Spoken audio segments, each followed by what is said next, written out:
ମୁଁ ଆଜି ପ୍ରେମ ବିଷୟ କହିବି। ଅନେକ ଲୋକମାନେ ଅନେକ ଅଛନ୍ତି ଯାହାକି ଈଶ୍ୱରଙ୍କୁ ପ୍ରେମ କରୁଛି ବୋଲି କହୁଛନ୍ତି, କିନ୍ତୁ ଅନ୍ୟମାନଙ୍କୁ ଦୁଃଖ ଦେଉଛି, ଅନିଷ୍ଟ କରୁଛନ୍ତି, ପାପ ଚିନ୍ତା କରୁଛନ୍ତି। ସେମାନଙ୍କୁ ତ ମୁଁ କହିଦେବାକୁ ଚାହେଁ, ଯାହାକି ରୋମିଓ ପୁସ୍ତକ 13 ଅଧ୍ୟାୟ ତାର 10 ପଦରେ ଲେଖୁଛି, ପ୍ରେମ ପ୍ରତିବାସରେ କୌଣସି ଅନିଷ୍ଟ କରେ। ଯଦି ଗୋଟେ ଲୋକ ପ୍ରେମ କରୁଛି ଈଶ୍ୱରଙ୍କୁ, ତ ମଣିଷ ମାନଙ୍କର ଯଦି ଅନିଷ୍ଟ ଚିନ୍ତା କରୁଛି, ତେବେ ସେ ପ୍ରକୃତରେ ପ୍ରଭୁଙ୍କର ଲୋକ ହେବ ନା। ସେ ଗୋଟେ ବଡ ଶୈତାନଟା, ସେଇଟା ବଡ ଶୈତାନଟା। ଶୈତାନକୁ ଗ୍ରହଣ କରିଛି, ଖାଲି ମୁଖରେ ପ୍ରଭୁଙ୍କ ପ୍ରଶଂସା କରୁଛି। ସମସ୍ତଙ୍କ ପାଇଁ ମୁଁ କହିଦେବାକୁ ଚାହେଁ, ଯଦି ଆମେ ପ୍ରେମ କରୁଛି, କାହାର ଅନିଷ୍ଟ ଚିନ୍ତା କରିବା ନାହିଁ, କାହାକୁ ଦୁଃଖ ଦେବା ନାହିଁ, ତେବେ ସେଟା ହଉଛି ପ୍ରଭୁଙ୍କର ଦାସ ଦାସୀ, ଭକ୍ତା ଭକ୍ତି। ଆଉ ଯଦି ଆମେ ଖାଲି ପ୍ରଚାର କରୁଥିବା ରବିବାର ଦିନ ହାଲେଲୁୟା ଧନ୍ୟବାଦ, ଅନ୍ୟମାନଙ୍କର ଅନିଷ୍ଟ ଚିନ୍ତା କରୁଥିବା, ଅନ୍ୟମାନଙ୍କୁ ଦୁଃଖ ଦେଉଥିବା, ଅନ୍ୟଙ୍କର ପାପ ଚିନ୍ତା କରୁଥିବା, ତେବେ ସେଇ ଲୋକ ଶୈତାନର ଲୋକ।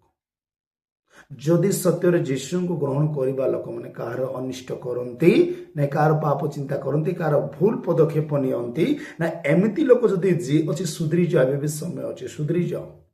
ଯିଏକି ଅନ୍ୟର ଅନିଷ୍ଟ ଚିନ୍ତା କରୁଛି, ଅନ୍ୟର ପାପ ଚିନ୍ତା କରୁଛି, ମୁଁ ଥାଉ ତ ସିଏ କେମିତି କରିବ, ମୋଠୁ ପାୱାର ଲୋକ, ଏମିତି ଲୋକମାନଙ୍କର ଚିନ୍ତା ଭାବନା ଆସୁଛି, ତ ସୁଧୁରି ଯାଅ। ତ ଆପଣମାନଙ୍କ ପାଇଁ ଭଲ। ଯେକୌଣସି ବି ଫାଦର ହଉ, ଟୁରିଙ୍ଗ ହଉ କି ପ୍ରଚାରକ ହଉ, ଭକ୍ତ ପ୍ରଭୁଙ୍କର ଅନିଷ୍ଟ ଚିନ୍ତା କରନ୍ତୁ ନାହିଁ କେବେ ବି। ଆଉ ଯିଏ ଗାତ ଖୋଳିବ ସେଇ ଗାତରେ ସେ ହିଁ ପଡ଼ିବ।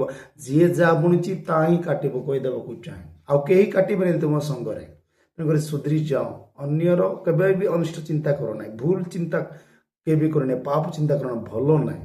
କେବେ ବି ମନେ ରଖିଥାଅ, ଅନେକ ଦୁଃଖ ଦେଇ ଆମେ ପ୍ରଭୁଙ୍କ ବାକ୍ୟ ପ୍ରଚାର କରିବା, ସେଟା ସତ୍ୟ ବାକ୍ୟ ନାହିଁ। ସେ ସତ୍ୟ ଲୋକ ହିଁ ନାହିଁ, ତାଠୁ ମିଥ୍ୟାବାଦୀ, ତାଠୁ ଗାଦାରୀ ଲୋକ କେହି ନାହିଁ। ତେଣୁକରି ପ୍ରେମ କେବେ ଅନିଷ୍ଟ କରେନି। ଯଦି ଏମିତି ଲୋକ ଯଦି ଅନିଷ୍ଟ କରୁଛୁ, ଏବେ ଅନୁତାପ କରନ୍ତୁ, ପ୍ରାର୍ଥନା କରନ୍ତୁ ଯେ ମୁଁ ଆଉ କେବେ ବି ଅନ୍ୟର ଅନିଷ୍ଟ ଚିନ୍ତା କରିବି ନାହିଁ, ଅନ୍ୟର ଭୁଲ ଚିନ୍ତା କରିବି ନାହିଁ, ଅନ୍ୟର ପଦକ୍ଷେପ ନେବି ନାହିଁ। ଚିନ୍ତା କରନ୍ତୁ।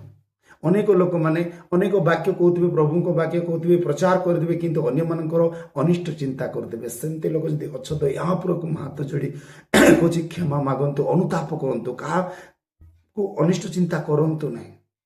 ଆମର ପ୍ରଭୁ ଆସିଲେ କାହାର ଅନିଷ୍ଟ ଚିନ୍ତା କଲେ ନାହିଁ, ଉତ୍ତମ ଚିନ୍ତା କଲେ। ସେମିତି ଗୋଟେ ପାଳକ, ଚାଳକ, ଫାଦର, ଟୁରି, ଯେକୌଣସି ଉତ୍ତମ ଚିନ୍ତା କରନ୍ତୁ, କାହାର ଅନିଷ୍ଟ ଚିନ୍ତା କରନ୍ତୁନି। ଯଦି ଅନିଷ୍ଟ ଚିନ୍ତା କରୁଛି, ତାଠାରୁ ମନ୍ଦ ଆତ୍ମା ଶକ୍ତି ଅଛି। ଯେକୌଣସି ବ୍ୟକ୍ତି ବି ତା ସହିତ ମନ୍ଦ ଆତ୍ମା ଚିନ୍ତା କରୁଛି। ତେଣୁକରି ପ୍ରଣାମ, ଜୟ ଯୀଶୁ।